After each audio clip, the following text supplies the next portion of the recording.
Estamos indo. Boa noite, tudo bem, pessoal? Como é que vão? Estamos aqui na nossa terceira noite. Não sei se é o meu que está dando som aqui, Rogério, se é o seu? Acho que era o meu. Boa noite, pessoal. Então, estamos aqui nessa quarta-feira, mais uma vez, na nossa semana jurídica, com o queridíssimo professor Rogério Borne, a pedido dos alunos, viu? Porque o pessoal gostou muito da palestra anterior, professor, que o senhor trouxe aqui para a gente sobre direito eleitoral, aquela visão totalmente diferente que o professor trouxe, né? Foi muito interessante. Eu quero, primeiramente, agradecer à OAB da subseção de Itararé por essa parceria, né? Porque essa semana jurídica está sendo feita em parceria com a OAB. Agradecer também à faculdade, na pessoa da diretora Sandra, que nos deu total liberdade para fazer essa semana jurídica da forma que nós decidíssemos como melhor. Agradecimento também ao Tyson, que não pôde, mais uma vez, estar aqui por questões, enfim, alheias à vontade dele, mas acredito que ele consiga chegar ainda até o final da nossa live, que se esforçou, que conversou com todos os palestrantes e organizou toda essa semana jurídica. Obrigadão, Tyson. É o primeiro evento dele como coordenador da NPJ e tem sido um trabalho espetacular. Quero também agradecer a Érica Casagrande, que é a coordenadora do curso da ETEC, né, que os alunos da ETEC também estão participando da semana jurídica aqui com a gente. Aliás, quero pedir aos alunos da ETEC que também comentem com seus nomes completos e coloquem que são da ETEC para a gente poder fazer os seus certificados, para facilitar na hora da elaboração dos certificados. E, mais uma vez, eu quero agradecer a todos os meus alunos queridos e amados alunos. Vocês sabem que, para mim, vocês são mais do que alunos, são meus amigos mesmo, meus futuros colegas, por mais uma vez estarem aqui com a gente, prestigiando. Sem dúvida, um tema nessa noite que vai ser difícil vocês terem uma outra oportunidade de encontrar. Eu conversava com o professor Rogério antes da gente começar e contei a ele que logo que eu me formei, eu fiz concurso para a Defensoria Pública da União e caía, não sei se cai, depois o professor comenta aqui com a gente, caía direito penal e direito processual militar e eu estudei. Então, há 10 anos, mas já quase não me lembro muito, mas eu me lembro que eu estudei à época.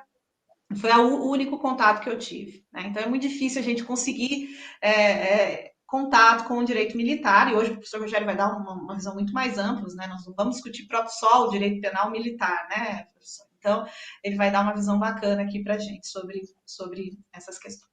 Professor, então, seja bem-vindo, que felicidade ter o senhor de volta. Achamos que a próxima vez ia ser presencial, mas ainda estamos online, né, professor? Como é que vai? Tudo bem? Boa noite, professora Tânia. Eu gostaria de agradecê-la, agradecer a Sandra, ao Tyson, que são grandes amigos. Vocês são grandes amigos. Quero agradecer aos alunos da CAFIT que estão acompanhando, os demais alunos, provavelmente tem alunos meus aí, né? Eu convidei vários e eles se interessaram, né? Por que estudar direito militar? Bom, professora, cai na defensoria, tá? Cai na defensoria porque é a Defensoria Pública da União que defende os militares que não têm condições de ter assistência jurídica e judiciária gratuita. Então, no caso de militar da União, não militar do Estado. Militar do Estado é a Defensoria Pública do Estado. Mas, para que aprender direito militar? São raras as faculdades civis que dão a matéria de direito militar, porque abre muitas oportunidades para vocês. Quais são as carreiras? Ah, professor, mas eu não quero ser militar, fazer formação, passar por adestramento, né? Essa palavra é terrível, por adestramento, fazer ordem unida. Pessoal, a carreira de juiz militar, de defensor público e de Ministério Público Militar é preenchida por civis, não são preenchidas por militares. Ninguém faz flexão de braço lá na Justiça Militar da União dos Estados. O Estado de São Paulo ainda é privilegiado, que ela tem uma Justiça Militar estadual especializada. São só 3 estados que tem, depois eu vou explicar para vocês. Então, pessoal, é uma carreira maravilhosa. O juiz militar de carreira, a União tem juiz militar de carreira, feito com concurso. O nome se chama Juiz Federal da Justiça Militar da União, tá? Eu fiz esse concurso e quase passei, eu choro até hoje, porque tem de 5 anos, mais ou menos, até 10. Ministério Público Militar, que está um concurso que foi aberto, tem inscrições, mas não estão fazendo porque não conseguem por causa da pandemia, né? Ministério Público Militar é uma carreira exclusiva, Ministério Público Militar da União. E existem 3 estados que existe o Tribunal de Justiça Militar, que julga os policiais e bombeiros militares.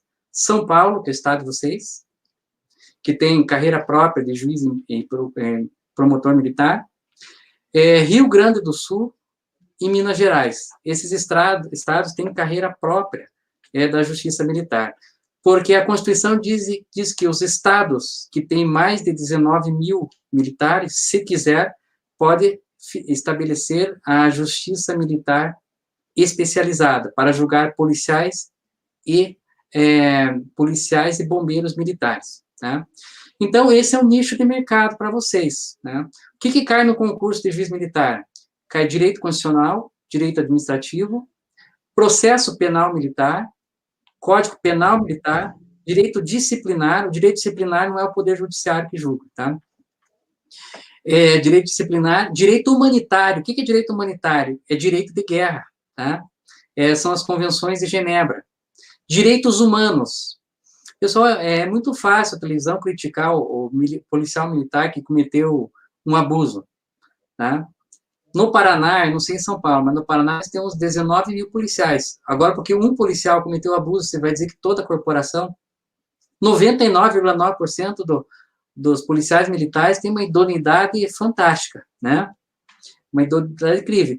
E dentro de 19 mil policiais, como qualquer profissão, até é muito pouco que acontece isso, né? Pelo tamanho do contingente, né?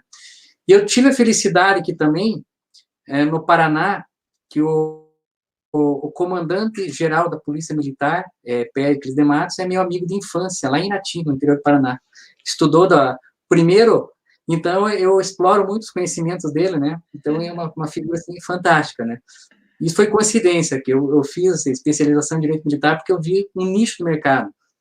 Eu nunca fui militar na vida, e nem pretendo ser, né? Não fui nem para serviço militar obrigatório, né? E nem para serviço mais. Eu gosto do Poder Judiciário Militar, e é uma ótima oportunidade de concurso para vocês.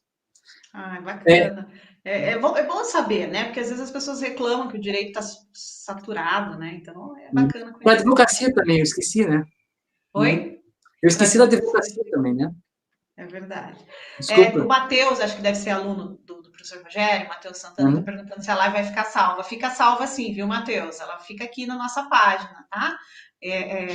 Pode assistir a hora que quiser. Imagina que a gente vai tirar uma live dessa da nossa live. Tem uma outra live até do professor aqui, que você pode procurar, que ele fez uma live com a gente sobre direito eleitoral também, que foi espetacular, tá, Matheus?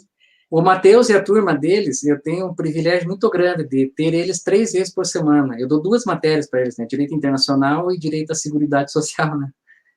E eu fiz questão, uma das melhores turmas que passou na vida, de convidar eles para fazer uma mega fusão com a Fafit, que eu tenho um carinho muito grande também, né? Bacana. Eu vou deixar você aqui então, professor Rogério. Já vou deixar você à vontade para você conversar com os alunos. E vou pedir aos alunos que tiverem perguntas, vão me mandando. E ao final, o senhor prefere ao final, professor? Acho melhor para não interromper o raciocínio. Né? Acho melhor para o final.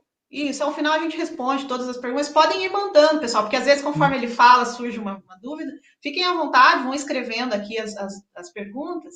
E ao final a gente abre para esse grande debate, para o professor Rogério responder a gente. Eu já tenho um monte de pergunta aqui na minha cabeça. Nem começou. Professor, mas eu estou aqui. Qualquer coisa é só me chamar, eu estou aqui nos bastidores. Tá bem? Pode deixar. Então, o que é o direito militar? Tá? O direito militar, ele abrange várias áreas. Ele abrange o direito militar constitucional, o direito militar administrativo, o direito penal militar, o processo penal militar e também o direito humanitário internacional, que é o direito de guerra. Direito humanitário é diferente do direito de direitos humanos. Direito humanitário é um ramo dos direitos humanos. Então, essas áreas. Eu, quando comecei a dar aula de direito militar na faculdade em Curitiba, eu comecei pelo direito penal militar, pelo direito processo penal militar, depois fui para o direito administrativo. Daí eu vi que os alunos tinham uma certa dificuldade. Por quê? Você ia estudar o direito penal militar, dizia comandante. Eles não sabiam o que é um comandante, porque eram poucos alunos que eram militares. Você falava praça, oficial. Não se sabia o que era praça e oficial. Então, eu mudei. Eu comecei a dar matéria a partir da direito constitucional militar, depois do direito administrativo militar, depois que eu fui para o direito penal militar, eu esqueci do processo militar, processo administrativo militar. Então, o que a Constituição fala? Ela diz que os militares são regidos pelos princípios da obediência, hierarquia e disciplina. Significa o quê? Os militares têm que cumprir estritamente a ordem dos comandantes. E por que isso? Porque numa guerra, um comandante, para utilizar da sua estratégia, para se utilizar para ganhar uma guerra, ele não pode discutir o problema de cada um. Ele tem que dar uma ordem só, uma ordem uniforme, igual para todo mundo. Não dá para discutir a relação. Tá? Por isso que em direito militar, nas escolas militares, tem treinamento e adestramento. Eu não gosto desse termo adestramento, que você lembra de animal. Você lembra de animal. Mas é adestramento mesmo. Porque o treinamento, o que é? O treinamento é o militar aprender determinada situação do serviço militar que está prestando e discutir com o professor e trabalhar com essa matéria que está estudando. O adestramento é diferente. O militar, ele aprende como que ele deve cumprir as ordens do comando, como ele deve cumprir a cadeia de comando, para que não se perca a guerra. Então, por isso que é adestramento. Outra coisa, pessoal, qual que é a diferença de praça e oficial? Quando vocês forem fazer um trabalho de direito militar, ou direito constitucional militar, praça é uma palavra feminina, mesmo que o militar seja homem. Vocês podem ver lá na Constituição que está escrito as praças das Forças Armadas. Tá? Então, é uma palavra feminina. E por que palavra praça?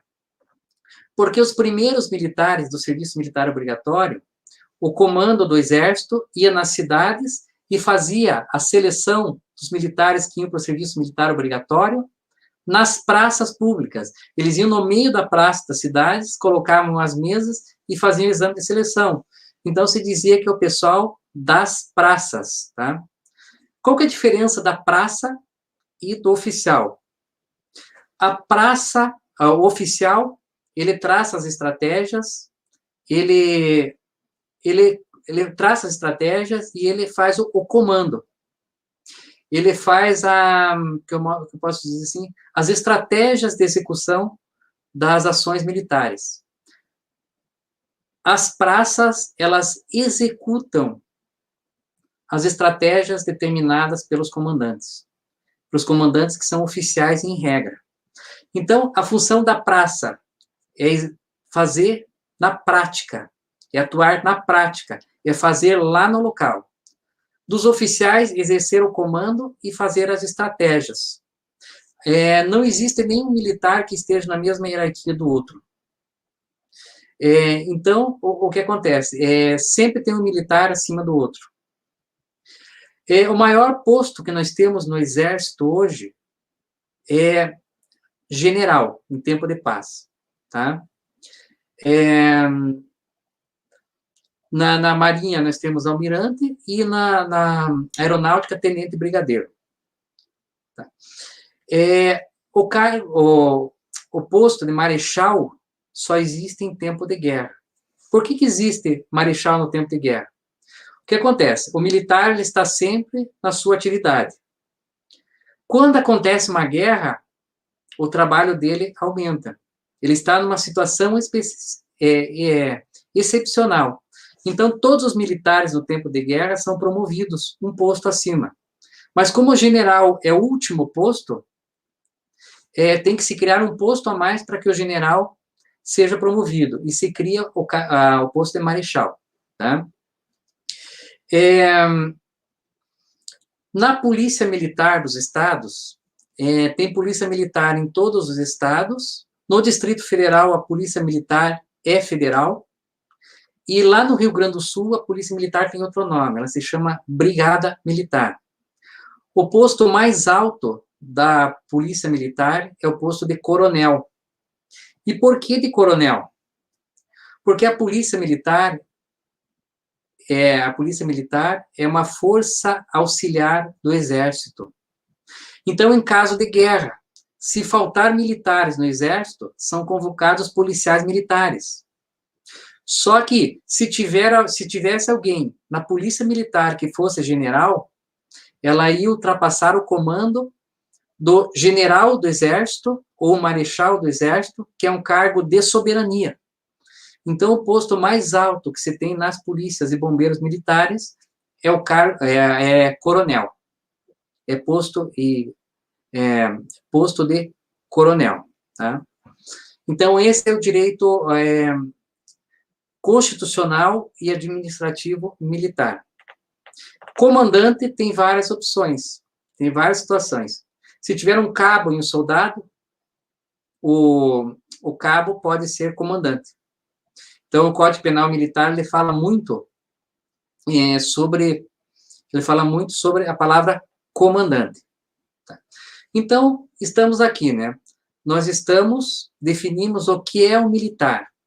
O militar é um oficial ou uma praça que serve nas Forças Armadas, nas 3 forças, ou na Polícia Militar ou Corpo de Bombeiros Militar. No serviço militar obrigatório, em regra, nós temos só soldados. Dificilmente nós temos cabos. Tá? E nas carreiras militares nós temos toda esta hierarquia. O direito, a vida militar, ela tem uma carreira própria. Então, nós temos o direito penal militar e o direito disciplinar militar. Então, o que acontece, né? Um militar que comete um crime contra outro militar, né? Um militar que comete um crime contra um civil, ele responde, ou um militar que comete um crime contra a instituição das Forças Armadas, ele está cometendo um delito militar. Os delitos militares são quais? Como se configura um delito militar? Primeiro requisito, a prática por um militar em serviço contra outro militar, a prática de um militar contra um civil, ou de um militar contra a administração ou entidades militares. Esse é o primeiro requisito para ser um crime militar. Mas não basta só isso. Para que ele cometa um crime militar, esse crime deve estar no Código Penal Militar. Ele deve estar tipificado no Código Penal Militar. Então, vamos dizer o seguinte, um militar que comete um furto dentro de uma instituição militar. Primeiro requisito, ele cometeu um crime militar por quê? Porque ele é um militar e cometeu um furto ou um peculato contra uma instituição militar. Esse crime está tipificado no Código Penal Militar? Está. Então, ele cometeu um crime militar. Quem vai julgar esse crime militar? A Justiça Militar. Eu já fiz parte de várias bancas de concurso, como elaborador de questões. O que eu coloquei uma vez numa prova de direito militar de concurso? Eu coloquei uma situação que foi o seguinte. Um oficial do Exército teve um caso com uma oficiala da Marinha, os dois casados, e ela engravidou deste oficial. E daí os dois, em comum acordo, fizeram um aborto desta oficiala num hospital militar. E esse aborto foi praticado por um médico militar. É crime militar? Não. É um crime comum. Eles são julgados pelo tribunal do júri. Por que é crime comum?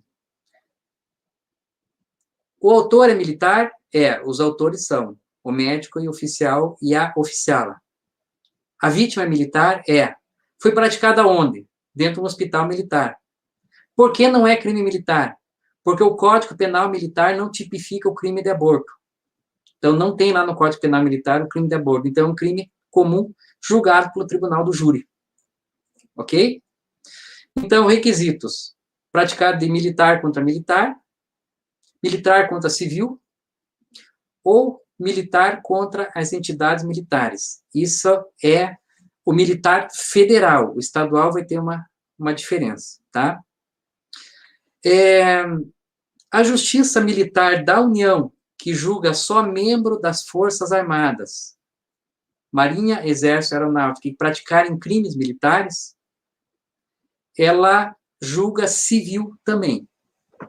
Então, o civil que comete um crime contra as entidades e administração militar, ele é julgado pela Justiça Militar se este crime estiver tipificado no Código Penal Militar. Então, vamos dizer o seguinte, vamos falar o seguinte, o que mais acontece hoje na Justiça Militar da União? Então, existe um militar que ele falece, deixa a pensão para a viúva, que não é militar,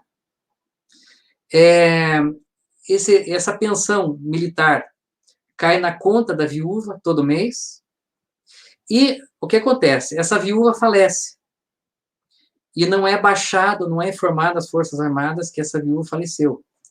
E o filho dessa viúva continua sacando o dinheiro da conta da pensão que ela recebeu da União como pensionista militar. Esse filho que sacou o dinheiro, utilizou e não formou a Justiça Militar, ele vai responder perante a Justiça Militar da União por crime tipificado no Código Penal Militar. Então, a Justiça Militar da União julga civis. A Justiça Militar da União não julga processo disciplinar. O que acontece, né?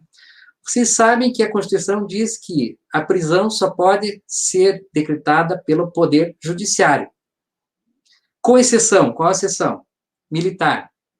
O militar pode sofrer uma prisão administrativa. Por quê? Obediência, hierarquia e disciplina.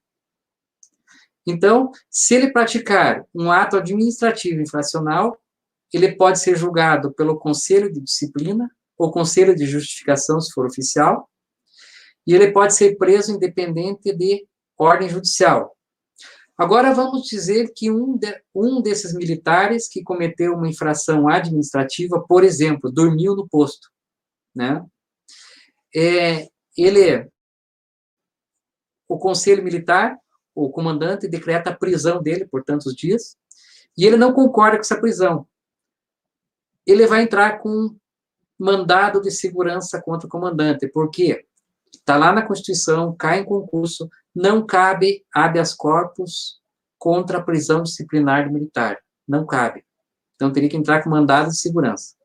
O que ele tem que fazer? Ele tem que avisar o comandante que decretou a prisão dele, que ele vai entrar com mandado de segurança, e entrar com mandado de segurança alegando as preliminares e não o mérito, aonde? Na Justiça Federal, e não na Justiça Militar, porque é um ato disciplinar e não penal. Então, ele vai entrar na Justiça Federal com recurso para o Tribunal Regional Federal e para o Superior Tribunal de Justiça. Então, nós estamos falando só da União, tá? Só de militares das Forças Armadas. A Justiça Militar da União, ela julga só crime militar. Prisão disciplinar é julgado pela Justiça Comum. Ok? Então, assim que funciona a Justiça Militar da União. A Justiça Militar da União julga militar e civil. A do Estado não julga civil. A gente já vai chegar lá, tá? Então, é isso.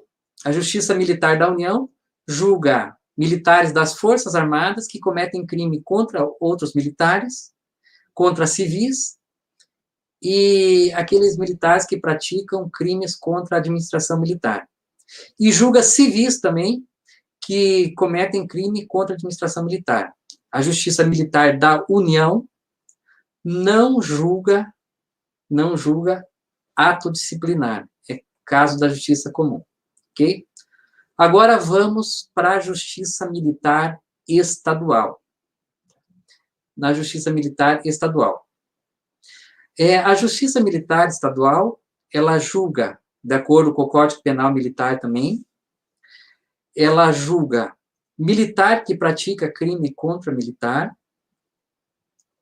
militar que julga, que pratica crime contra civil, desde que este crime não seja contra a vida. Se o policial militar praticar um crime contra a vida, crime doloso contra a vida, ele vai para o tribunal do júri, e não na Justiça Militar, tá? Mas a Justiça Militar do Estado não julga civil. Então, aquela pensionista que eu falei para vocês, pensionista de militar da União, que o filho fraudou a pensão, o filho é julgado pela Justiça Militar da União. Mas se esta viúva fosse de militar do Estado, este filho que fraudou a pensão militar seria julgado pela Justiça Comum Estadual. Ok? Então, a Justiça Militar do Estado, ela julga policial militar e bombeiro militar que pratica crime contra outro militar do Estado, militar que pratica contra civil, mas não julga civil que pratica contra militar ou contra as instituições militares. A Justiça Militar do Estado, ao contrário da Justiça Militar da União, ela julga ato disciplinar também. Então, se um policial militar foi punido à prisão por indisciplina dentro da Polícia Militar, se ele quiser entrar com mandado de segurança contra o comandante da Polícia Militar, ele vai entrar na Justiça Militar do Estado. A Justiça Militar do Estado, ela é exercida no estado de São Paulo, de Minas Gerais e do Rio Grande do Sul. Ela tem uma estrutura especializada. Ela tem concurso próprio para juiz militar do Estado. Nos demais estados, é um juiz de direito que exerce a função de juiz militar, tá? Então, é essa que é a diferença básica. Direito militar é muito difícil. Ano que vem, está no prelo, que a gente fala, eu vou lançar um livro, que está pronto, mas está em fase de revisão. O livro se chama Panorama do Direito Eleitoral Militar e Humanitário. Desculpa, Panorama do Direito Militar e Humanitário, que vai ser lançado no ano que vem, tá? Então, ele dá detalhado tudo isso que eu estou falando para vocês. Tá? Então, resumindo, a Justiça Militar da União julga membros das Forças Armadas por crime praticado contra outro membro das Forças Armadas, civil ou contra as entidades militares. E julga civil também que pratica crime contra a administração militar. Para que a Justiça Militar da União julgue, tem que estar no Código Penal Militar tipificado o crime que ele praticou. Justiça Militar Estadual. Ela julga crime praticado por policial ou bombeiro militar contra outro policial ou bombeiro militar, né?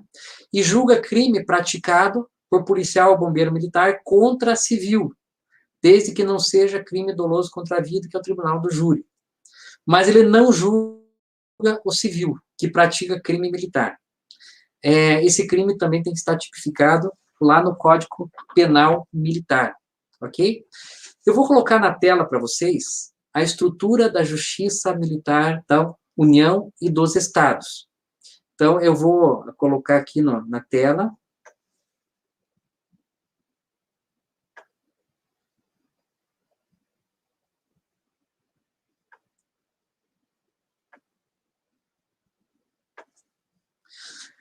Então, está aqui na tela para vocês, tá? Justiça Militar da União. Deem uma olhada no canto esquerdo, né? Os conselhos permanentes, como que é formado os conselhos permanentes?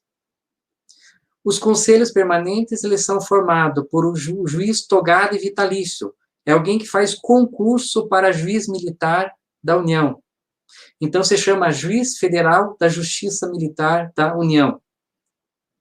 Além deste juiz militar, são sorteados 4 oficiais da região militar para compor esse conselho. E como são julgados esses processos? Então, chega um processo, uma denúncia promovida pelo Ministério Público Militar da União contra um militar que praticou um crime militar tipificado no Código Penal Militar. O julgamento é feito da seguinte forma, né? São 5 juízes, um togado e vitalício, e mais 4 oficiais que atuam no Conselho Permanente por 3 meses. Eles são sorteados e atuam por 3 meses. Quem conduz o processo é o juiz de carreira, e os militares, eles são, entre aspas, não utilizo esse termo, como vogais. Significa o quê? Eles votam pela condenação ou pela absolvição do militar. O Conselho Permanente só julga a praça, tá? Então, o Conselho Permanente julga a praça, presidido pelo juiz de carreira e 4 juízes militares que funcionam para todos os processos que correrem nos próximos 3 meses. Tá? Cada 3 meses muda os militares do Conselho Permanente. O juiz togado vitalício até a aposentadoria. Conselho Especial é a mesma coisa, só que o Conselho Especial, ele julga oficiais. Ele é formado por um juiz de carreira e 4 oficiais de patente superior ao réu. Então, a patente do militar, do juiz militar, que a gente chama, tem que ser maior que o julgado. Os conselhos especiais, eles são sorteados para cada réu, porque é muito raro um oficial cometer um crime militar. Então, o conselho especial, ele só é formado quando tem um processo contra o oficial. O conselho permanente, cada 3 meses, muda os oficiais, e o conselho especial só é formado quando existe algum réu que é oficial militar. Tá?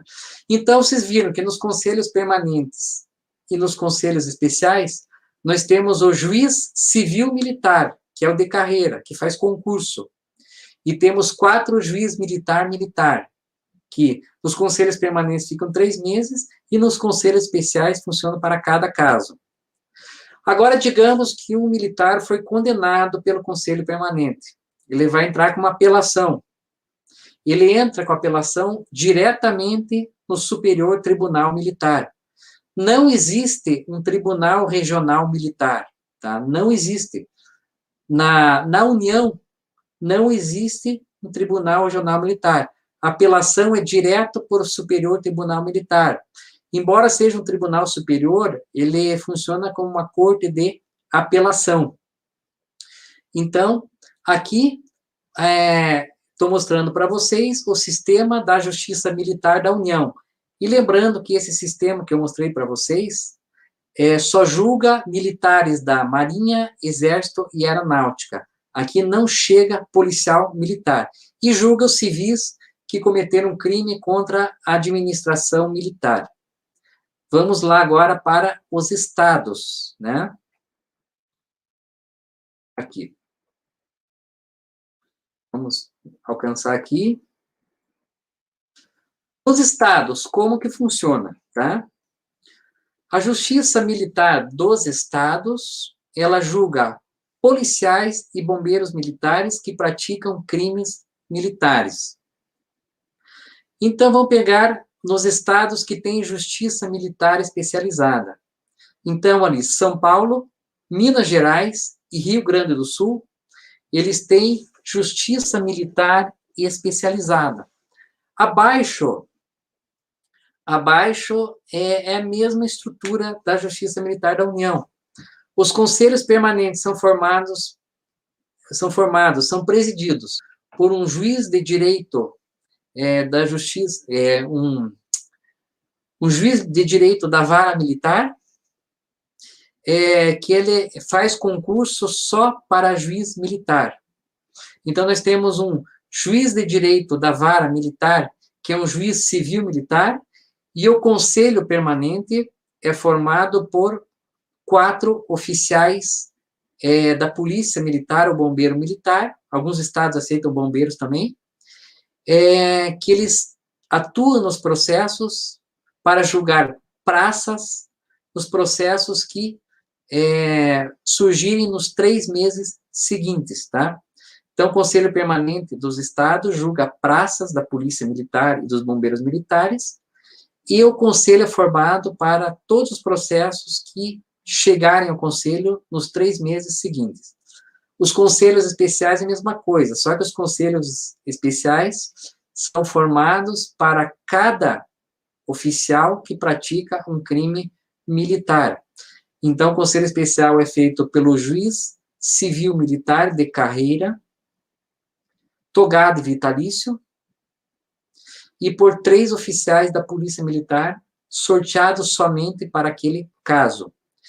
No estado de São Paulo, Minas Gerais e Rio Grande do Sul, digamos que alguém for condenado pelo Conselho Permanente, ela vai entrar com uma apelação perante o Tribunal de Justiça Militar de São Paulo, que é o estado de vocês.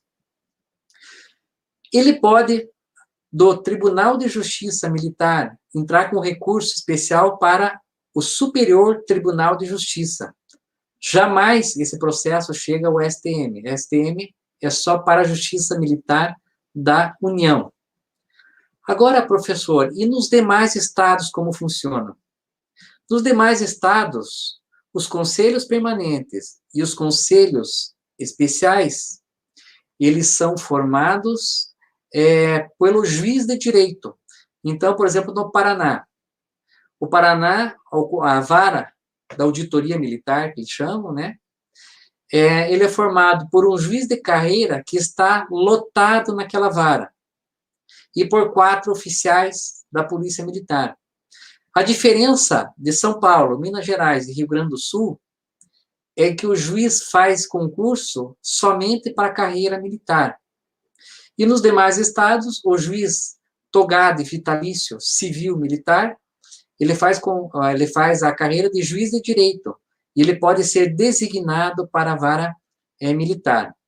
Só que lá, nesses estados, Paraná, Santa Catarina, nos estados que não têm justiça militar especializada, se alguém foi condenado pelo Conselho Permanente, ela entra com uma apelação para o Tribunal de Justiça Comum, porque nesses estados não tem Tribunal de Justiça Militar especializado. Então, é assim que é a estrutura da Justiça Militar dos estados. Lembrando que a Justiça Militar dos estados não julga civis, mas julga atos disciplinares. A Justiça Militar da União não julga atos disciplinares, mas julga civis. Então, deixa eu sair da tela aqui.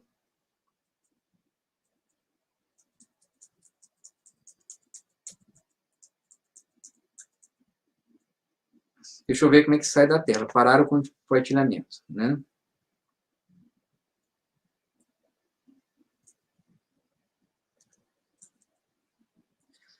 Então, essa que é a estrutura da Justiça Militar da União e dos Estados. É bem complexo, né? É bem complexo. É só a vivência mesmo que você pega toda essa tarima. Pessoal, agora vamos falar um pouquinho do Ministério Público Militar. Quem atua no Ministério Público Militar? Nos estados de São Paulo, Minas Gerais e Rio Grande do Sul, o Ministério Público tem carreira própria. E na União tem carreira própria também. Se vocês forem lá na Constituição, está escrito assim, que integram o Ministério Público, tem a lista lá, Ministério Público Federal, e lá está, Ministério Público Militar. Só vou dar uma dica de concurso para vocês, para a carreira eleitoral. O Ministério Público Eleitoral não está previsto na Constituição, e o militar está. A Justiça Militar é o órgão mais antigo, é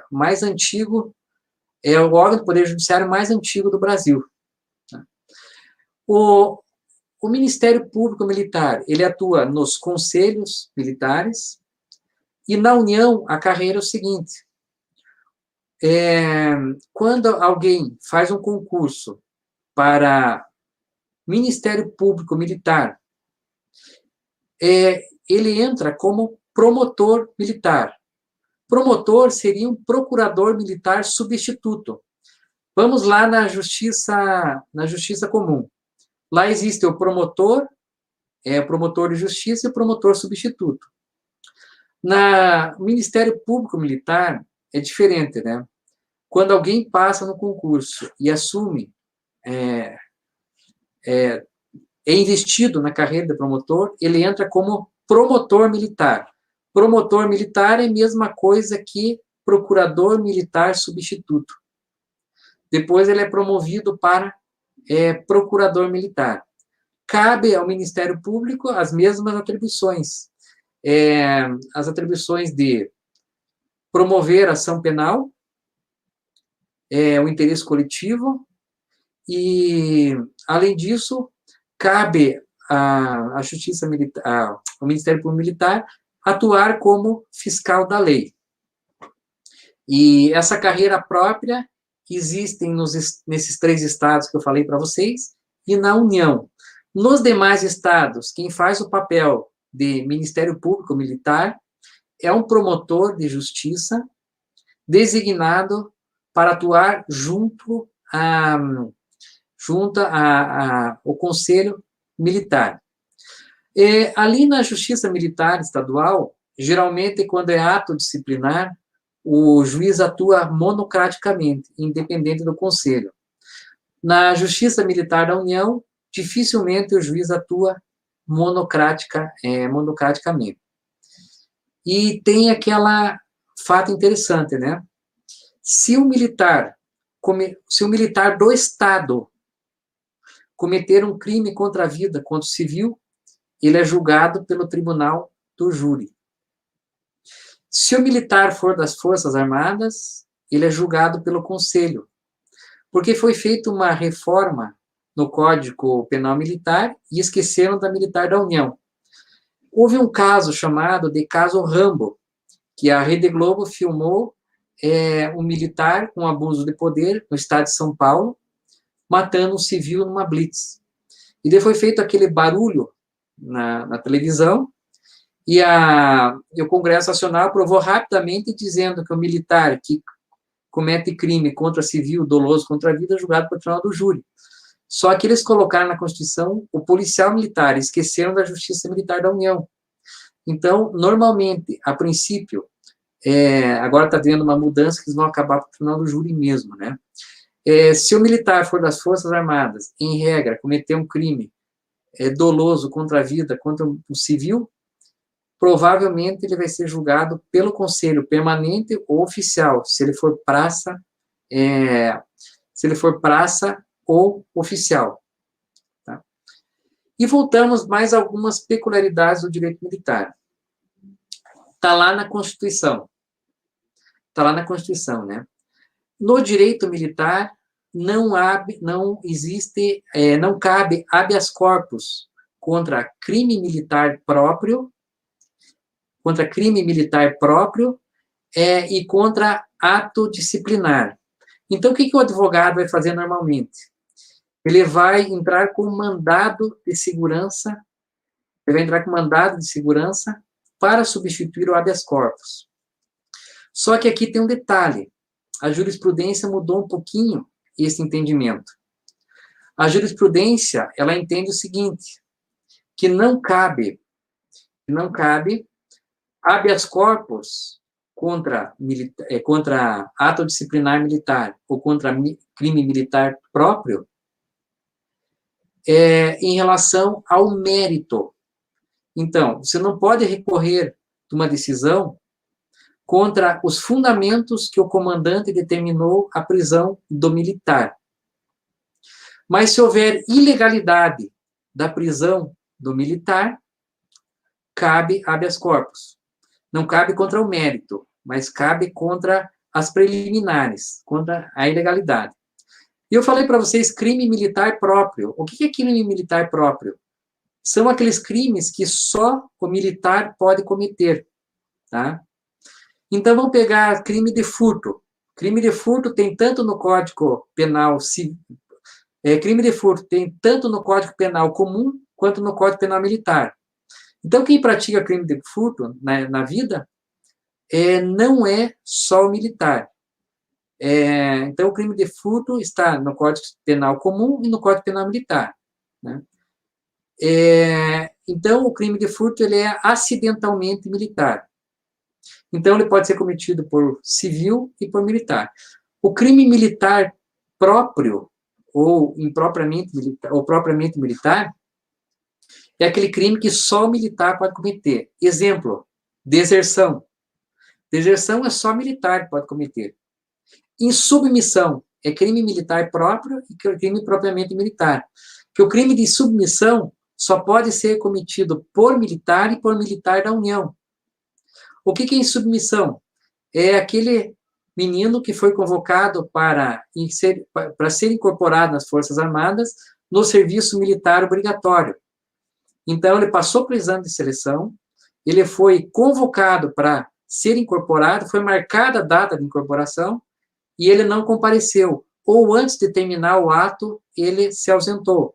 Então, isso é um crime militar próprio. Só pode ser praticado por militar da União. Embora o conscrito, que a gente chama, embora aquele militar que comete o crime de submissão, ele é civil, porque ele não foi incorporado ainda, né? Então, embora ele seja civil, é um crime militar próprio, né? Então, essas diferenças, né? Então, não cabe habeas corpus para crime militar próprio, que só militar pode cometer, ou exclusivo do direito militar, ou ato disciplinar militar. E contra o mérito, contra as preliminares, você pode entrar com habeas corpus, né? Essa que é a diferença, né? Militar pode ser candidato? Pode. O militar, ele é proibido de se filiar a partido político. Só que o militar, ele pode se candidatar, a Constituição garante, com algumas diferenças, né? O militar, ele não precisa se desincompatibilizar. Então, o que ele faz? Ele lança seu nome na convenção do partido sem estar filiado. Se ele for aprovado na convenção do partido, ele pede uma licença do serviço militar. É publicada a licença do serviço militar, que ele está afastado, no outro dia ele se filia ao partido político e fica até ou se vencer a eleição ou perder as eleições. Agora, se o militar ele tiver mais de 10 anos de caserna, 10 anos de carreira, ele é licenciado das Forças Armadas ou da Polícia Militar. Né? Mas, se ele tiver mais de 10 anos, menos de 10 anos de carreira, menos de 10 anos, ele tem que optar, ou ele é candidato, ou ele pede a exoneração da unidade militar da onde ele trabalha. Então, militar com menos de 10 anos tem que deixar as Forças Armadas, né? Então, esse aqui é o problema da candidatura de militar, tá? Pessoal, e o Bolsonaro? O Bolsonaro, ele era militar reformado, desde sua primeira candidatura. O que é um militar reformado? É um militar aposentado, tá? Então, ele não está na ativa. Existe uma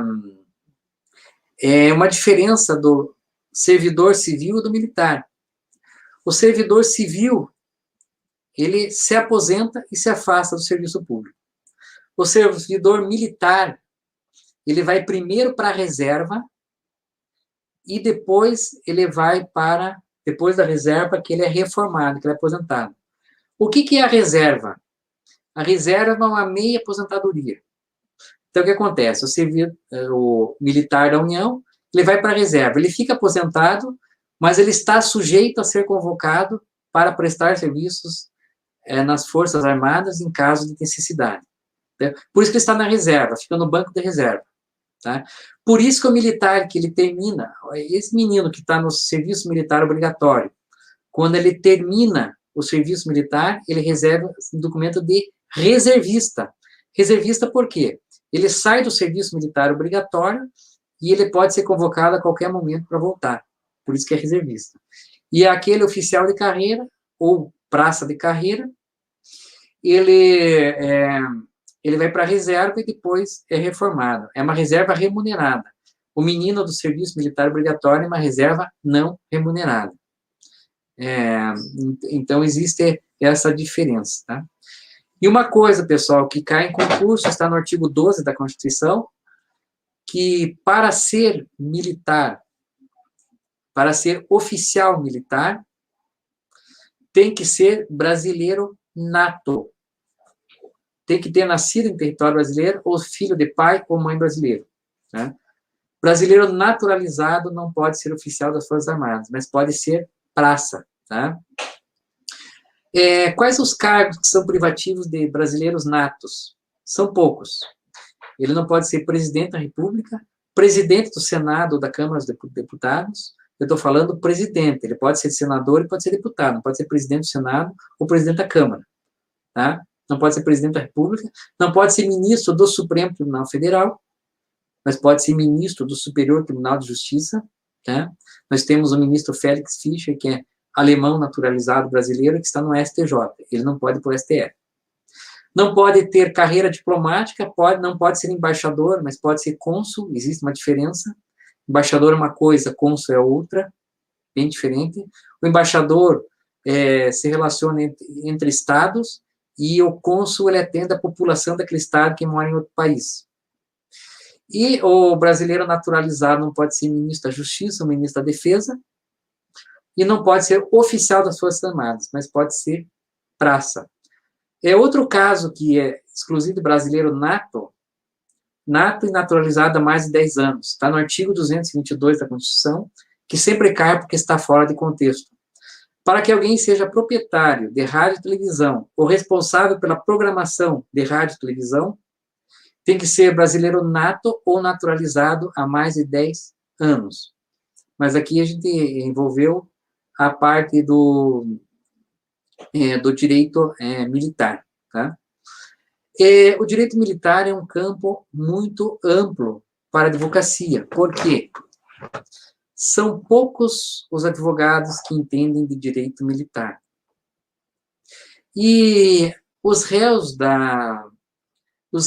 que estão por ser advogado, os réus que têm contrato na justiça militar, eles têm um nível muito mais elevado, porque são pessoas de carreira, é muito mais fácil de trabalhar com o direito militar.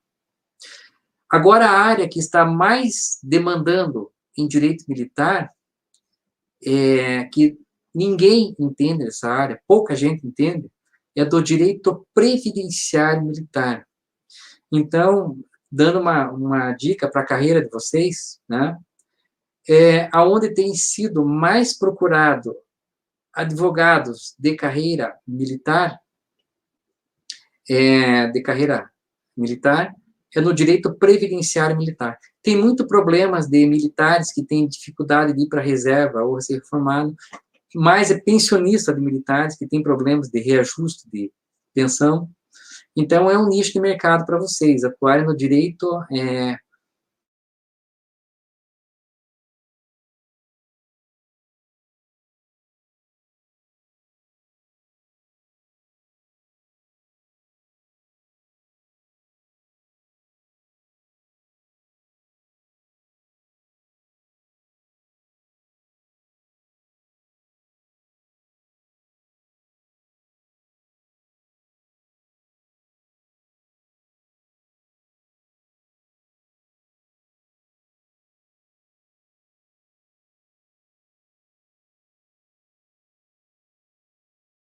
militar lá do Rio Grande do Sul, tá?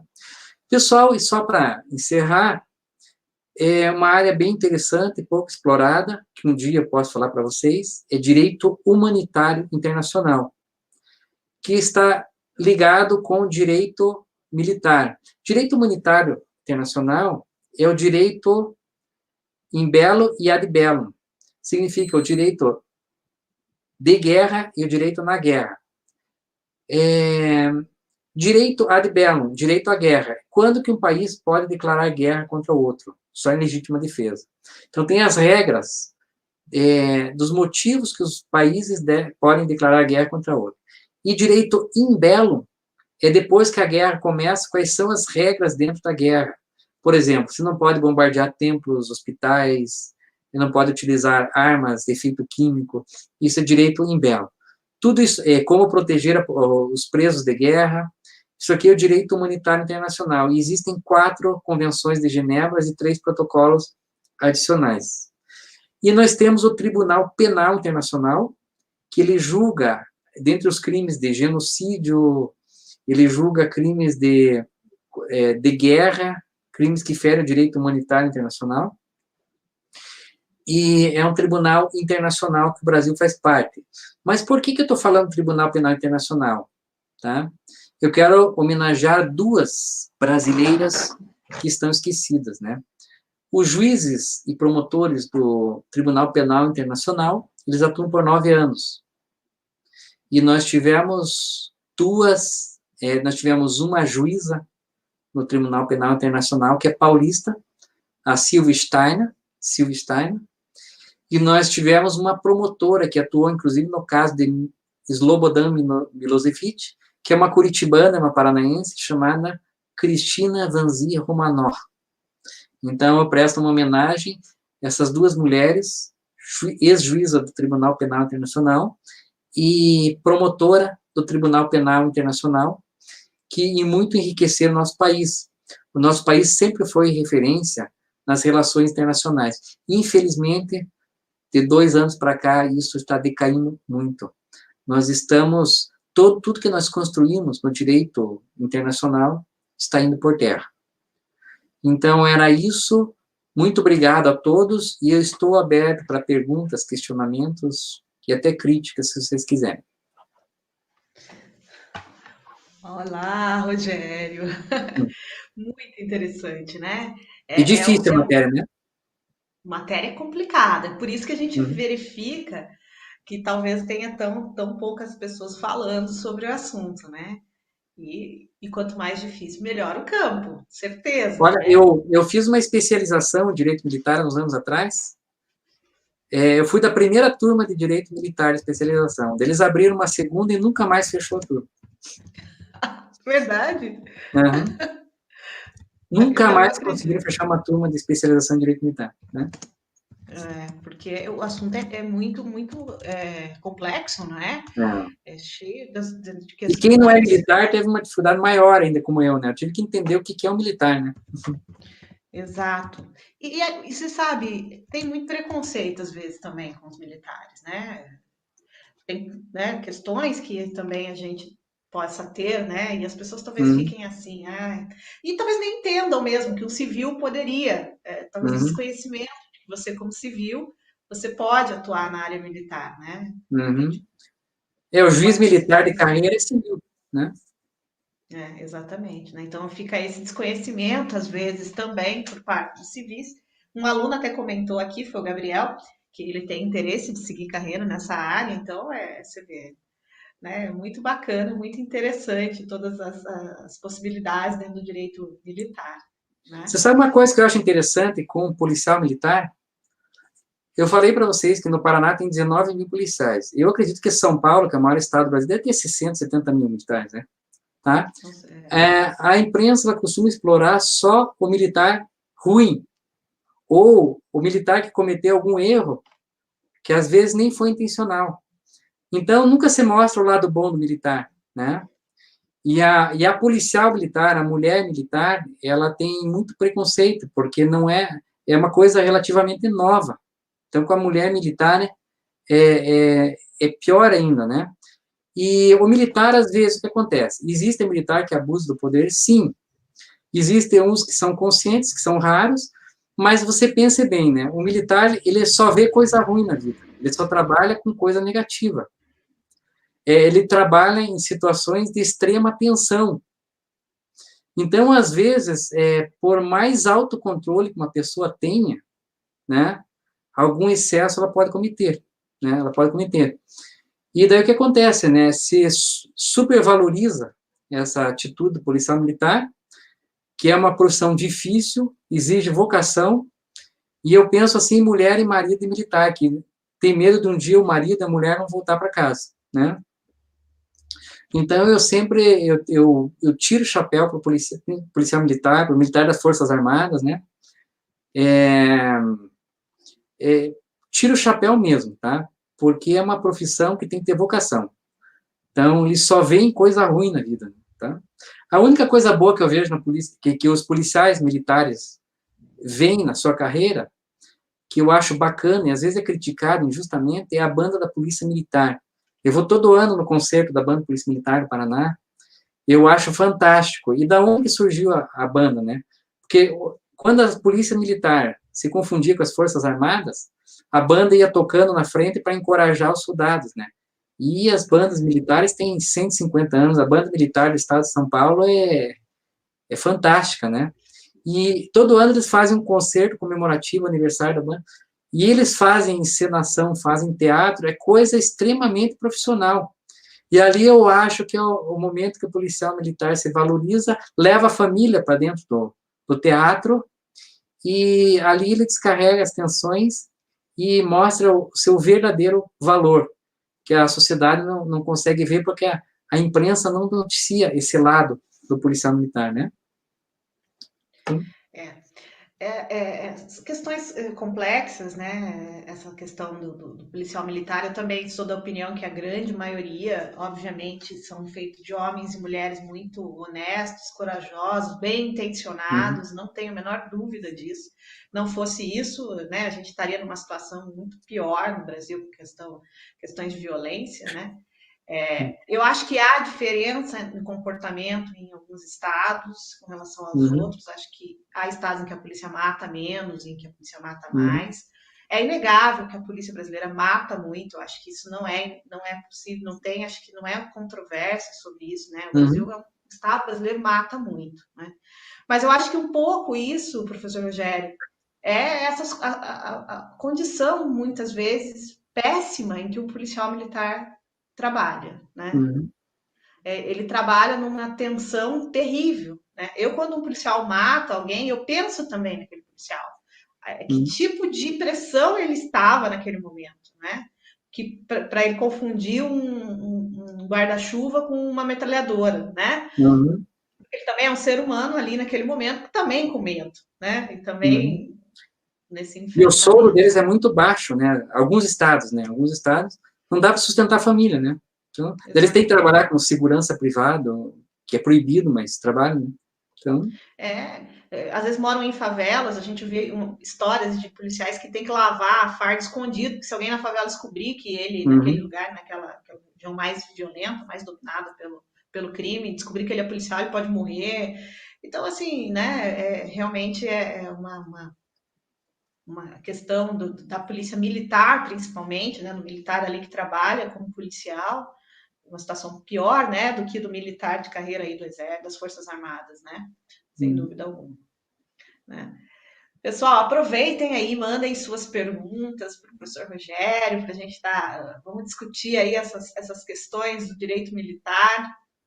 É que é Eu uma acho matéria que tão difícil que até fazer pergunta é difícil, né? eu ia falar isso, porque como a gente tem desconhecimento quase que absoluto, né? Talvez o pessoal tenha, quem estudou já direito eleitoral, por exemplo, saberia essas questões dos impedimentos aí, né, dos brasileiros natos que você falou. Então, teria escutado essas questões. Talvez o professor de constitucional possa ter entrado em alguma questão aí dos julgamentos, né, de competência, pode ser, né, mas é realmente a maioria dos alunos devem conhecer pouquíssimo sobre direito militar, né? Aliás, a maioria dos formados não sabem nada, que nenhuma faculdade ensina essa matéria. E por que as faculdades não ensinam? Porque não tem professor, né? Você Porque não tem falou. professor. Acabou o Aluno tem. pós-graduação. Então, o que acontece, né? Quando eu dava essa matéria eletiva, que agora não existe mais na minha faculdade, né?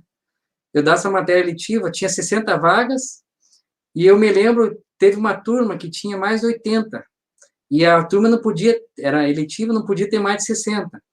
E daí a secretaria começou a chamar os últimos que se matricularam para se desmatricular, né? Então, eu estava dando aula, escutava a mensagem, o aluno pedindo para sair. Daí eu pensava, nossa, essa é a lista de Schindler, né? Então, agora é engraçado que desses alunos, desses 80 que estavam lá, se tinha 4 ou 5 militares, era muito. Era todos civis os alunos, sabe? Eles gostavam da...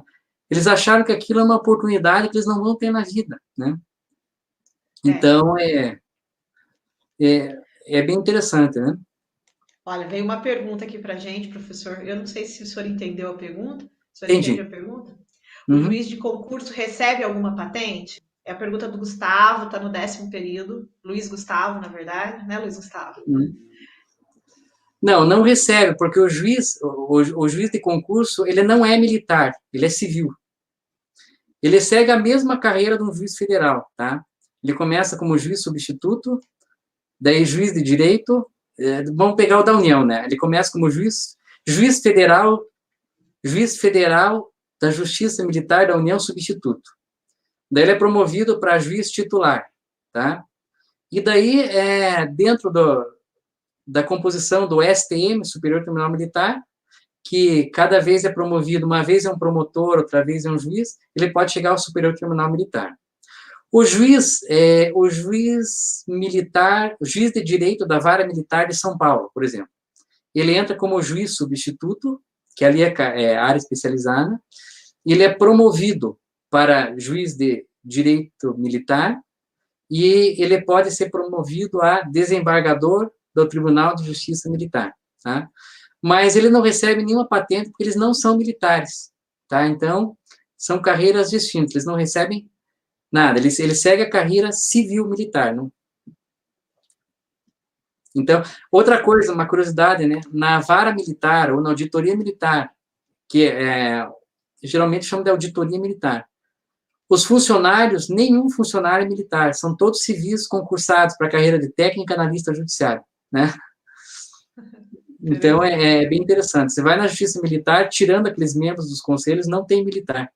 Então, uma coisa que é interessante, né? Teve um concurso que foi feito para a Justiça Eleitoral do Paraná. Concurso para analista judiciário do TRE do Paraná. E vocês sabem que se vocês fizerem um concurso para para servidor, se fizerem um concurso para analista judiciário do TRE de qualquer estado, e vocês passarem, mas não forem chamados ainda, se abrir uma vaga em qualquer outro órgão da Justiça Militar, da Justiça da União, e aquele órgão não tiver lista de concurso, ele pode emprestar a lista do TRE. Tá? Então, aconteceu o seguinte, teve vários funcionários que passaram o concurso TRE do Paraná, na lista, estavam aguardando a espera, e abriu uma vaga na Justiça Militar. E a Justiça Militar não tinha lista de concurso aberto. Daí o que acontece? Ela convidou alguém que está na lista, várias pessoas que estão na lista da Justiça Eleitoral, para assumir um cargo na Justiça Militar. Essa pessoa que está na lista do TRE, ela não é obrigada a aceitar outro cargo. A maioria não aceitou. Por que não aceitou? Porque pensou que vai ter que fazer ordem unida e flexão de braço. Pensou que, indo para a Justiça Militar, ia ser um militar. E não é. É um dos melhores lugares para trabalhar na Justiça Federal, né? Na Justiça Militar. E ela é muito interessante, né? Agora, tem alguns preconceitos, né? Alguns preconceitos, por exemplo, que dizem que o TRE, que o funcionário do TRE não trabalha no ano não eleitoral. É mentira, tá? A gente trabalha mais até do que no ano eleitoral tem o quadro de funcionários do TRE, da Justiça Eleitoral, ele é dimensionado para o ano não eleitoral, tá? No ano eleitoral, falta pessoas. O que acontece? Eles emprestam funcionários da Receita Federal, do INSS, requisitam funcionários dos outros órgãos para atuar na época da eleição, depois eles voltam, tá? Então, e outra coisa, né? Quando não tem eleição, tem alistamento do eleitor. Muda o serviço, né?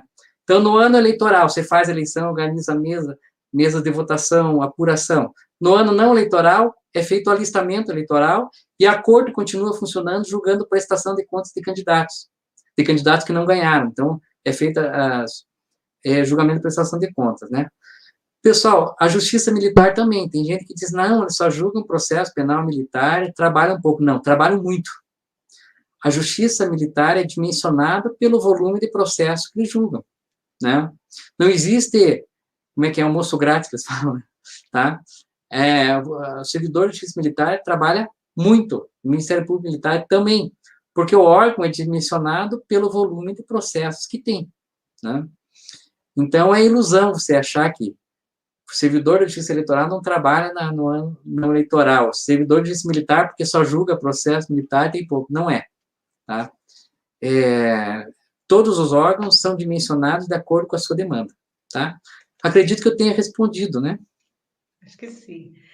A Sandra, nossa aluna do 8º período, a Sandra, ela é servidora do Tribunal de Justiça de São Paulo.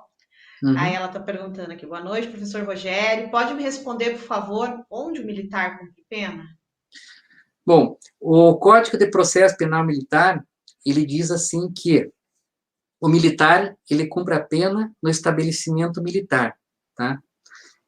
Na prisão militar, ele cumpre a pena dentro do quartel. Esta é a regra, tá? É a regra, ele cumpre dentro da prisão militar. Só que tem um detalhe, se não houver vagas dentro da prisão militar, ele pode cumprir na prisão civil. Só que tem um detalhe, né? Aquele que cumpre na prisão militar tem uma série de direitos de executados que ele não tem, que o Código Penal Militar é mais rigoroso, né? Agora, se esse condenado pela justiça militar for cumprir na execução da pena numa prisão civil, ele vai ter os mesmos direitos que um preso civil. Então, é assim que funciona. A regra é cumprir estabelecimento prisional militar, mas, excepcionalmente, pode ser na prisão civil. E eles são separados, tá? Um oficial não pode cumprir a pena no mesmo local que uma praça. Um coronel não pode cumprir no mesmo lugar que um major, sabe? Então, existe essa hierarquia. Essa hierarquia é mundial, por causa de prisões de guerra, né? Então, a Sandra está com a filhota dela aqui, né? Bonita foto. Na foto, muito linda. Muito bom. Mas, e aí, pessoal, mais alguma pergunta para gente? Professor, para gente não, né? Para mim não, né? Professor Rogério. Mais alguma pergunta aqui para o nosso querido professor Rogério? Sempre brilhante, vocês conhecem já, né? Que já né, não é a primeira vez que ele nos prestigia com as suas palavras, com a sua inteligência e, né, enfim, com a disponibilidade de sempre, né, professor? Deixa eu ver aqui, a Sandra está falando muito obrigada. Acho que muito obrigada pela resposta, né, Sandra, em ter chamado a filha de bonita, de lindinha, né? As duas coisas. A carinha dela, né, pelo jeito. Né? Uma graça. Ótimo. Pessoal, então, se não tiver mais perguntas, eu vou ter que encerrar. Vamos lá, vamos lá. Vou aguardar mais um pouquinho, enquanto a gente ainda aqui continua essa... Enquanto isso, eu vou falar só mais uma coisinha, tá? Vai lá. Eu falei da hierarquia das postos e graduações das praças e oficiais, né? Essa classificação que tem no Brasil tem no mundo inteiro. Todas as forças armadas têm a mesma, com poucas diferenças. A mesma, existe coronel nos Estados Unidos, na Alemanha. E por que isso? Porque em caso de guerra, digamos que tem uma guerra, Segunda Guerra Mundial, se os americanos, eles levam como prisioneiro de guerra vários militares, o prisioneiro de guerra, por exemplo, o alemão, o coronel alemão, ele tem que receber o mesmo tratamento de um coronel americano preso nos Estados Unidos. Então, as prisões de guerra, elas têm que respeitar a mesma hierarquia. Então, vamos dizer assim que, se na Segunda Guerra Mundial, se um coronel americano, ele deve cumprir a pena em determinado estabelecimento. Se na guerra foi preso um coronel alemão, o coronel alemão ele vai cumprir as penas como se fosse um coronel americano. Então, isso é muito interessante, né? E uma matéria para estudar também é a Cruz Vermelha Internacional, é muito interessante, sabe? Mas isso é muito longo, então fica para outra oportunidade. Deixa eu perguntar, aproveitando que o doutor tocou nessa questão dos prisioneiros de guerra. Qual que é a sua opinião sobre o Tribunal de Nuremberg? Bom, o Tribunal de Nuremberg acontece o seguinte, ele tem aquela questão que dizem que ele é um tribunal de exceção. O Tribunal do Nuremberg, para quem não conhece, quando terminou a guerra, foi constituído um tribunal em Nuremberg. Eu quis conhecer, já fui 3 vezes para Nuremberg e não consegui conhecer esse tribunal, porque eles não deixam, eles não querem que você vá lá, sabe? Eles dificultam o máximo, né? Nuremberg, sabe? Porque para eles... A Alemanha não faz turismo com isso, né?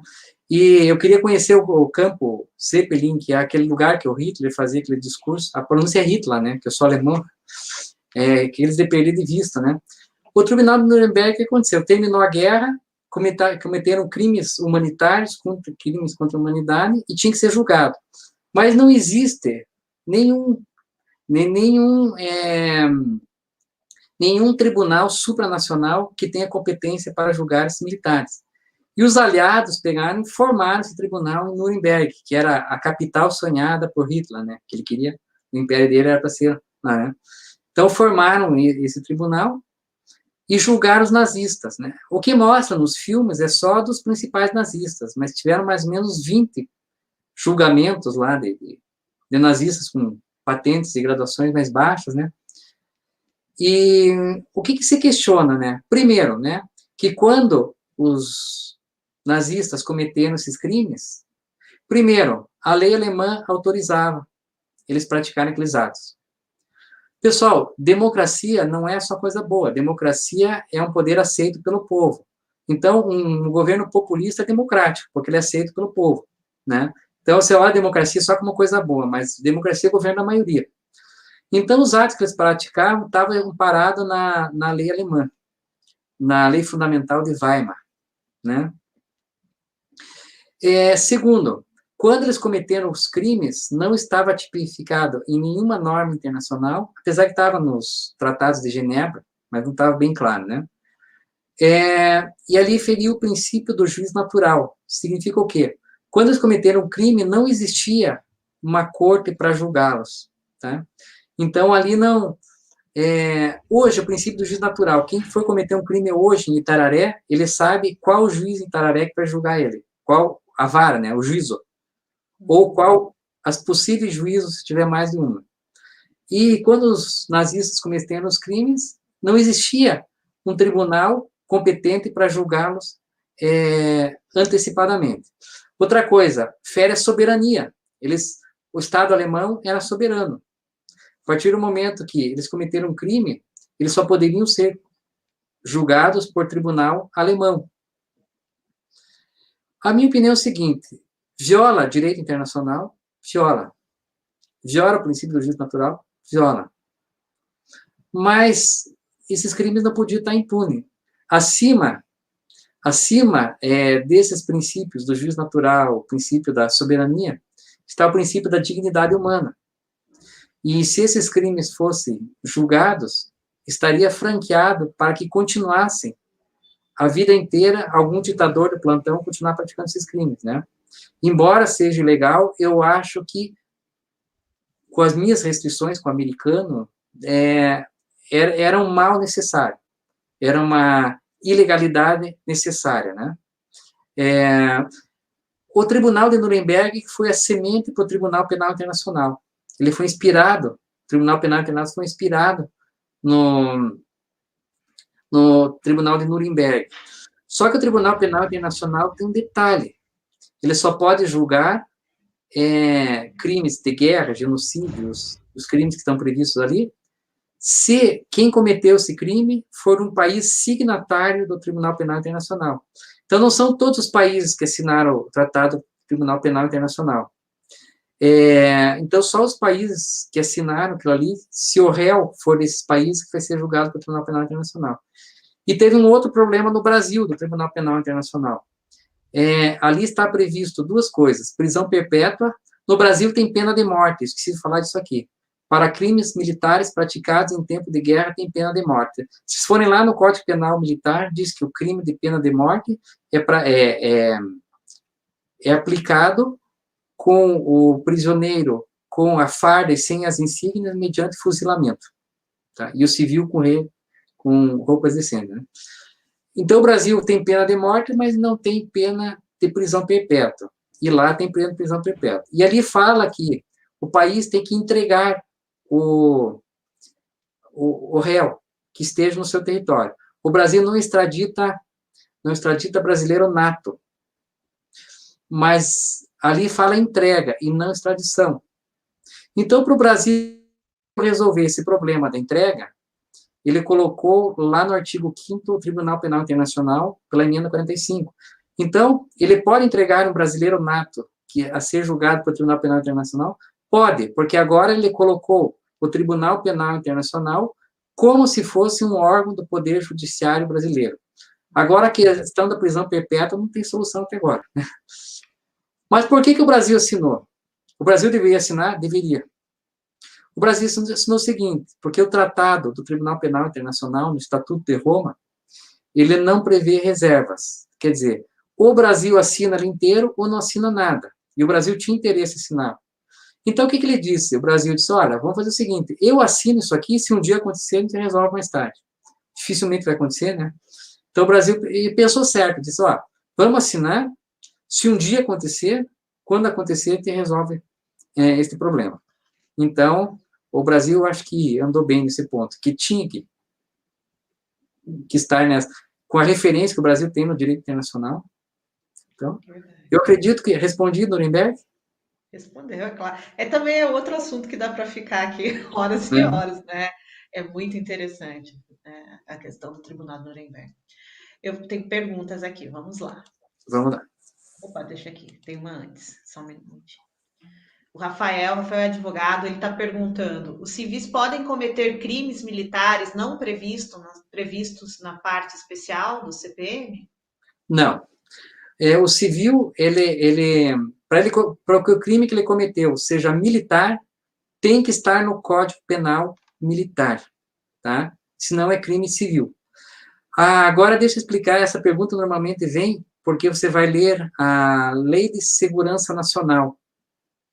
A Lei de Segurança Nacional diz que, se você não for fazer uma leitura sistemática, ele diz que cabe à Justiça Militar da União julgar os crimes contra a segurança nacional. Só que a Constituição abrogou praticamente a Lei de Segurança Nacional. O Supremo Tribunal Federal, ele diz que crime contra a segurança nacional é crime político. Isso cai em concurso, pessoal. O que são crimes políticos? Crime eleitoral, crime político? Não. Crime eleitoral, crime comum. Crime político são somente aqueles que estão na Lei de Segurança Nacional. Outra coisa que cai em concurso. Quem julga crime político é o juiz federal. Em primeiro grau, é o juiz federal que julga crime político. Agora, outra pegadinha de concurso. Se alguém for condenado por crime político, ela entra com uma apelação direto no Supremo Tribunal Federal. Ela não passa para o Tribunal Regional Federal nem para o STJ. E aonde está isso? Está na Constituição da República. Então, normalmente vem essa pergunta, se um civil pratica um crime contra a Lei de Segurança Nacional, se é um crime militar. Não é mais. Até 88 era. Depois de 88, não. Então, crime militar, ele só pode ser praticado de militar contra militar, militar contra civil, e na União, civil contra militar, desde que esteja tipificado no Código Penal Militar. Então, para ir para a Justiça Militar, tanto estadual como federal, tem que estar no Código Penal Militar. Eu acredito que tenha respondido, né? Eu vi uma pergunta que não deu tempo de ler aqui, né? Não, eu vou pôr agora. É que esse tinha perguntado primeiro. O Wellington, na verdade, o doutor falou desse assunto, mas de repente, o Wellington está perguntando para o doutor Rogério Born, acaso um militar entre para a política, ele perde seu posto ou pode retornar para as Forças Armadas após o mandato? Aqui é o seguinte, se ele tem menos de 10 anos de carreira, ele, para se candidatar, ele tem que sair da Polícia Militar ou das Forças Armadas, tá? Aquele que está no serviço militar obrigatório, ele é inalistável e inelegível, tá? Na Constituição não cabe, né? Se ele tem mais de 10 anos de carreira, vai acontecer o seguinte, ele pede uma licença, ele fica agregado, que é a palavra correta, licenciado para se candidatar. Então, ele pede a licença, daí quando é publicada, deferida e publicada a licença dele, é publicada no boletim. No outro dia, esqueci de uma parte, né? O militar, ele lança seu nome na convenção do partido. Se ele for aprovado na convenção do partido, ele pede uma licença, ele fica agregado, uma licença das Forças Armadas na Polícia Militar. Ele jamais perde o posto, tá? Ele fica numa lista separada, né? Depois que que é deferida a licença dele, ele se filia ao partido. Daí ele se candidata. Se ele perder as eleições no dia um dia depois da proclamação do resultado, ele pede a desfiliação do partido. Quando for deferida a desfiliação do partido, no dia seguinte, ele pede o retorno para o serviço ativo e volta no posto ou na graduação que ele estava. Tá?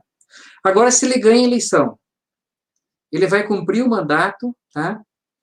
Ele pode escolher a remuneração do mandato ou... O problema é com o vereador, né? Mas ele pode escolher a remuneração do mandato ou das Forças Armadas, tá? Então, se ele é prefeito, ele pode escolher se ele continua recebendo o soldo ou recebe como prefeito, né? Daí, o dia que ele perder a eleição ou não se candidatar mais, ele dá posse para o substituto, ele pede a desfiliação do partido e pede o retorno ao serviço ativo um dia depois que foi desfiliado. E daí ele volta no posto de graduação que ele tinha direito. O que ele pode perder é algumas promoções, né? Algumas promoções ele pode perder, mas o posto ele não perde, né? Ele mantém. Tá? Tem militares que passam a vida inteira. Agora tem um detalhe, que se ele cumprir 5, 6 mandatos, daí ele perder uma eleição, chegar lá na época da reserva, ele vai direto para a reserva, né? Então, é assim que funciona. Mas ele não perde seu posto, a não ser que tenha menos de 10 anos de carreira. Ok? Tomara que tenha esclarecido, Wellington. Então... Sim, no fim complementou, né, doutora, que você já tinha falado. Uhum.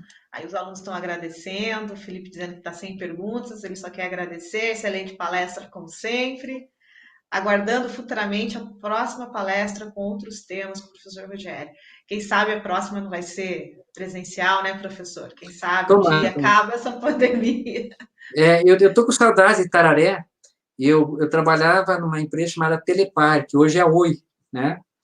É ali que eu conheci a Sandra em Venceslau Braz. Eu morei 2 anos em Venceslau Braz, né? E todo dia eu trabalhava numa cidade diferente. E cada vez que eu ia trabalhar em Sengés, eu dormia em Tararé. Então, eu posava em Tararé e eu me lembro com muito carinho, eu era muito bem tratado ali, né? Teve um dia que a gente foi conhecer ali a divisa, que tem, eu acho que é Andorinhas ali, né? Um lugar lindo que tem ali bem na divisa, né? A barreira, a gente chama de na barreira, né?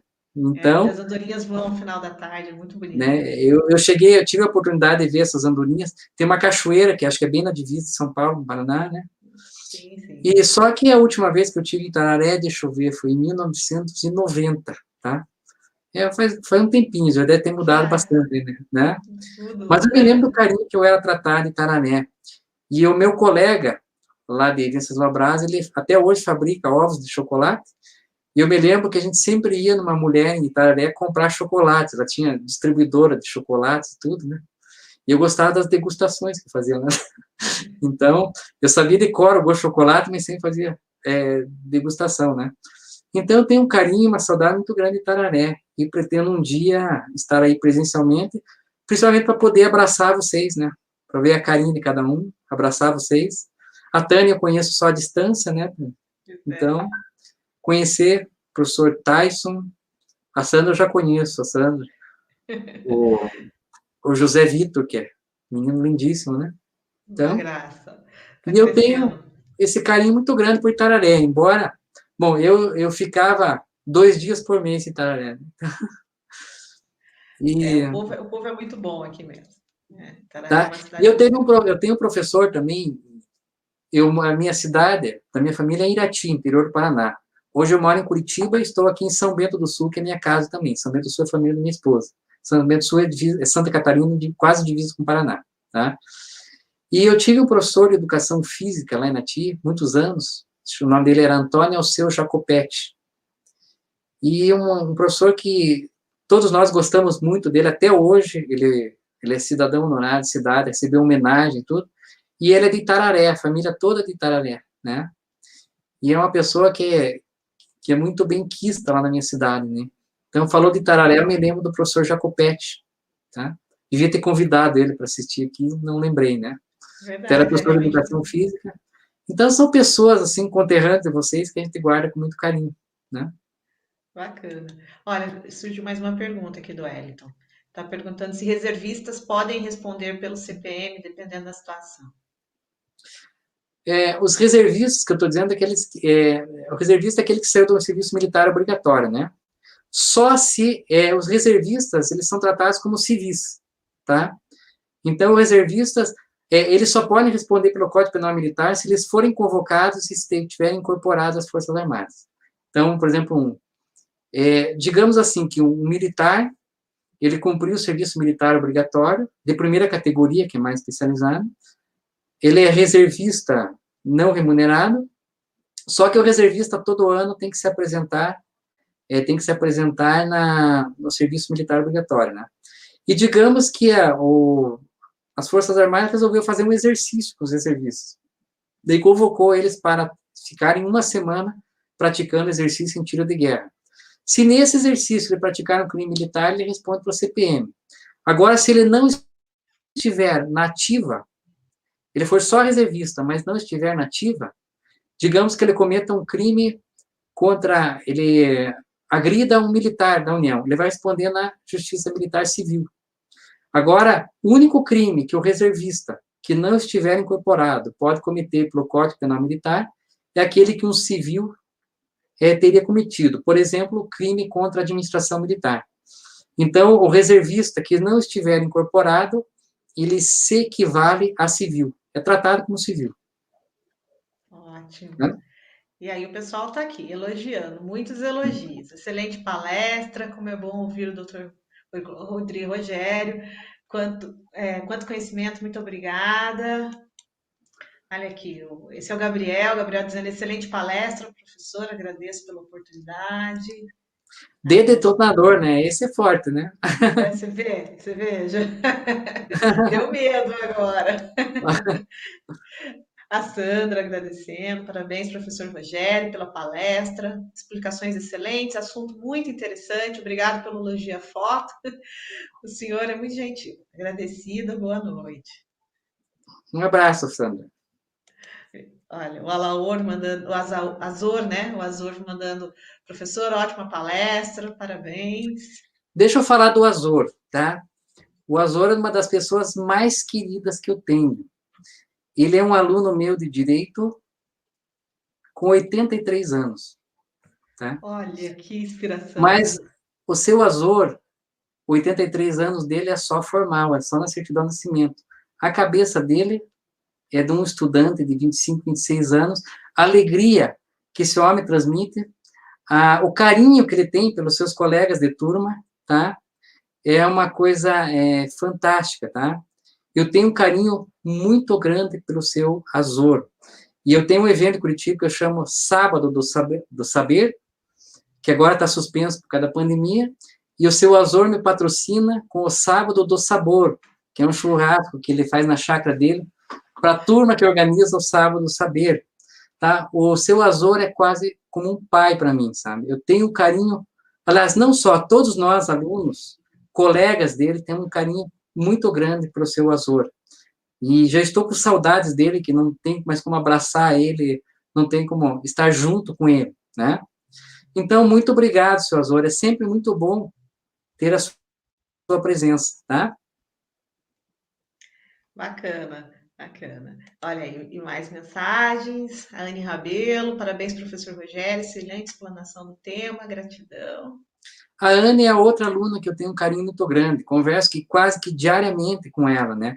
Ela é minha orientanda do TCC, é uma das melhores alunas que eu tive na faculdade, né? Então, eu sempre converso quase todos os dias, ela é muito participativa, ela é muito dinâmica, ela tem um evento que ela faz em live para as empreendedoras, para as mulheres empreendedoras, né? É uma aluna fantástica, ela é baiana, né? Ela é baiana, adotou nosso estado, o Paraná, como sua família, tem 3 filhos queridíssimos, tá? E eu conheci pouco ela pessoalmente, porque nós tivemos poucas aulas presenciais, mas a amizade, eu posso dizer que ela é quase irmã para mim, tá? É quase como uma irmã para mim, tá?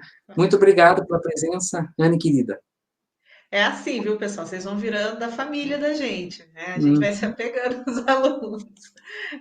Rafael dizendo aí, obrigado, professor. O Wellington também dizendo, excelente palestra, doutor, parabéns. Sim, sempre muito bom, né, pessoal? Eu vou Esse, criando esse... uma família em Tararé também, né? Oi?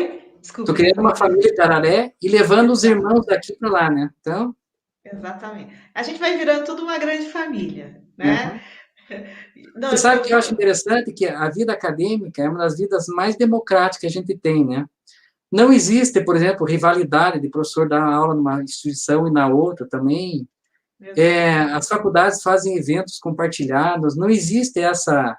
É um mundo muito democrático, né? Eu acho o mundo universitário maravilhoso por causa disso, né? Então, faculdades que são concorrentes se unem para fazer eventos, não tem aquele ciúme de um professor dar aula em uma e na outra, né? Uma das coisas que eu gosto da vida acadêmica é essa, né? Sim, é uma vida muito de ideias, né? Que as nossas discussões são de ideias, então é muito Uhum, legal, assim, né? É um ambiente legal e a gente convive com as ideias diferentes sem nenhum problema. Pelo contrário, é bom, né? Os uhum. pensamentos diferentes, eles só agregam, né, a gente, assim. Então, isso é muito interessante. Então é isso, pessoal. Vamos já nos aproximando das 10 horas da noite, então vamos. Daqui a pouco a gente vira abóbora, né, professor? Sabe como é que é? Eu quero, então, ir terminando e encerrando essa noite, agradecendo mais uma vez a todos os alunos que permaneceram até aqui com a gente, que mandaram perguntas. Eu tenho certeza que já começam a mandar aqui mensagens no WhatsApp, dizendo que a palestra foi muito boa, porque foi mesmo. Agradecer mais uma vez ao Tyson, que fez a organização, e à OAB de Tararé, que nós estamos fazendo essa parceria nessa semana jurídica. E agradecer, enfim, aos advogados que porventura estejam aí assistindo, que não tenham se manifestado, né, dizer que são sempre bem-vindos aqui nos nossos eventos, e aos alunos do ETEC, aos alunos do professor Rogério e outras pessoas que porventura se interessaram com o tema e estão aqui acompanhando ou que vão assistir aí depois quando ficar gravado aí no YouTube, que a gente vai permanecer aí. Professor Rogério, mais uma vez, muito obrigada, imensa gratidão. Não vejo a hora de receber o senhor aqui em Tararé, fazer um jantar aqui, né? Recebê-lo aqui em casa, se for o caso, para a gente fazer um jantar. Olha, promessa agora aqui, estou fazendo ao Uhum, vivo, gente. Agora não uhum, é para ele não poder fugir, para ele não uhum. poder fugir da gente. Que o doutor possa vir fazer uma palestra, conhecer a faculdade pessoalmente, conhecer os nossos alunos pessoalmente, e acho que vai ser muito, muito importante e muito legal. Obrigada, professor. Tá? Fale aí as suas últimas palavras. Então, tá bom, eu agradeço aos alunos da Fafit. Eu acho bacana que é a nova Fafit. Eu gosto dessa nova na frente, né? Nova em todos os sentidos. A faculdade com uma nova proposta, os alunos são novos, né? Novos ou de idade ou de cabeça, né? Agradeço aos meus alunos, que eu fiz um convite com todo carinho, e estou vendo que eles estão em peso aqui, né? Já vi o seu Azor, já vi a Anne, já vi o Matheus, né? É, e é essa família que a gente se forma. Agradeço também aos professores da Fafit, meus colegas. Agradeço a Tânia, a Sandra, o Tyson. E agradeço para a população de Itararé, em geral, que eu vou matar minha saudade de 1990 qualquer hora, né? Então, Isso. 90. Não vou poder ir para a Mulher do Chocolate, que pela idade que ela tinha, só se os netos dela, os filhos, eu acho que tem continuado o negócio, né? Mas o chocolate, eu acho que vai ser difícil meio que matar saudades, né? Mas a gente tem outras coisas boas para desfrutar em Itararé, tá certo? Um abraço fraterno, como eu digo para os meus alunos, eu digo para os meus alunos também, Gute Nacht, Gut schlafen, bis bald. Em alemão significa boa noite, bom sono e até logo. Auf Wiedersehen. Ah, tá vendo? É muita cultura, doutor. Obrigada, gente. Muito obrigada mesmo. E amanhã, então, a gente vai ter, né, mais uma palestra. Amanhã é a última noite da nossa semana jurídica. Então, nós vamos conversar sobre um ano da reforma da Previdência. Ok? Então, aguardo vocês amanhã para a gente fazer essa Tânia, discussão importante. Oi, só para professor. acrescentar uma coisa, os meus alunos gostaram muito da programação da Fafit. Eles podem assistir às outras palestras? Claro, eu mando o link para você amanhã, tá bom? Já mando para. E as outras estão aqui, né? Hum. Já estão aqui, vão permanecer aqui também no YouTube. Tá. E daí, quando nós fizermos a nossa, eu convido os alunos de vocês. Tá bom? Ótimo, a gente Que eu vai. já A gente considero vai. meus alunos também, né? Então, Isso, sim, não há dúvida. uhum. Eu sou mais aluna do que professora, eu gosto de ser aluna. Então, obrigada, pessoal, e aguardamos então vocês amanhã para a gente encerrar a nossa semana jurídica aí com chave de ouro nessa discussão tão importante sobre esse um ano da reforma da Previdência. Tá bem? Até mais, gente. Muito Até obrigada. mais. Boa Tchau, noite. tchau. Tchau, tchau.